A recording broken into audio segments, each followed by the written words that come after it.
টয়লেটে ভুলেও মোবাইল নিয়ে যাবেন না, তাহলে কিন্তু আপনার মহাবিপদ হবে। শুধু দুনিয়াতে নয়, আখেরাতেও হবে। টয়লেটে ভুলেও মোবাইল নিয়ে প্রবেশ করবেন না। আপনারা অনেকেই বর্তমান সময় ফ্যাশন, মাশাআল্লাহ, মানে মোবাইলকে স্ত্রীর চাইতেও বেশি প্রাধান্য দিচ্ছেন, ঠিক কিনা? বিশেষ করে ইয়াং জেনারেশন, প্রয়োজনে জীবন দিয়ে ফেলবো কিন্তু মোবাইল লাগবে আমার, আছে না নাই? সমাজে প্রবলেমটা কিন্তু আছে। মোবাইল বর্তমান সময় খুবই প্রয়োজনীয়। It's the most important part your life, it's the most important device. আপনি ইউটিলাইজ করবেন, নো প্রবলেম, এটা নিয়ে I have no objection about this matter. But objection হচ্ছে এই মোবাইল ইউজ করার ক্ষেত্রে, কখন, কোথায়, কিভাবে আমরা ইউজ করব। বর্তমান সময় যুব সমাজ নষ্ট হচ্ছে একটা বড় জায়গায়, সেটা হচ্ছে মোবাইল ব্যবহারে, ঠিক কিনা? কথা তিক্ত বাট কথা বাস্তব। এখানে ইয়াং তোমরা কি যারা আছো যে মুচকি মুচকি হাসতেছে, হাসলে কাজ হবে না। এই মোবাইল তোমাকে ধীরে ধীরে জাহান্নাম পর্যন্ত কি নিয়ে যাচ্ছে। আলহামদুলিল্লাহ, অনেক ভাইয়েরা আছে যারা মোবাইল ভালো কাজে ব্যবহার করে, মাশাআল্লাহ। এই যে আমি কথা বলি, আমার কথাগুলো তারা শেয়ার করে দেয়। এই যে মোবাইলে শেয়ার করে দেওয়া, একটা ইসলামিক কন্টেন্ট শেয়ার করে দেওয়া যে কি পরিমাণ সওয়াব কল্পনা করতে পারবে না। বিশ্বনবীর সময় কোন সুন্নাহকে তারা কিভাবে কি শেয়ার করতো। শেয়ার শব্দটা তো শিখছি মাত্র 15 বছর, তাই না? আরো কম, 10 বছরও হয়নি। শেয়ার, ভিডিও শেয়ার করা, হ্যাঁ, কন্টেন্ট শেয়ার করা।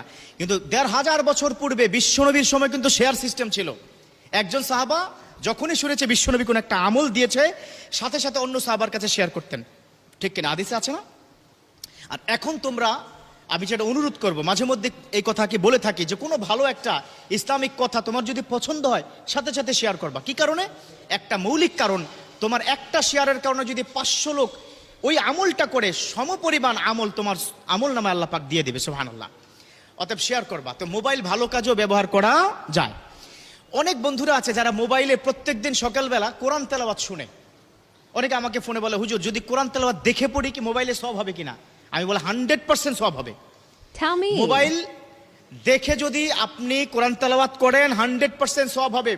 আপনারা শুনলে অবাক হবেন, পৃথিবীর একমাত্র গ্রন্থ যে গ্রন্থের দিকে তাকিয়ে থাকলেও সওয়াব, এই গ্রন্থের কথা শুনলেও সওয়াব, এই গ্রন্থর কথা পড়লেও সওয়াব। এমন একটা গ্রন্থ আল্লাহ পাক আমাদেরকে দান করেছেন, যালিকাল কিতাবু লা রাইবা ফিহি হুদাল লিল মুত্তাকিন। তো প্রিয় বন্ধুরা, যেটা বলছিলাম, মোবাইল ভালো কাজে ইউজ করব, ঠিক আছে।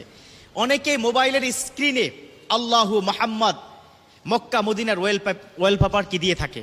তো আমার যে আজকের বিষয়টা হচ্ছে, যখনই তোমরা ওয়াশরুমে যাবে, ওই মোবাইল নিয়ে যদি প্রবেশ করো, কি কি সমস্যা হতে পারে। 1 নম্বর, মোবাইলের মধ্যে ওয়ালপেপার, সেখানে আল্লাহু মুহাম্মদ মক্কা মদিনার ছবি যদি থাকে, এটা অপবিত্র একটা জায়গায় প্রবেশ করলে তোমার মারাত্মক লেভেলের কি গুনাহ হবে, বেয়াদবি হবে। কাবাগরের সাথে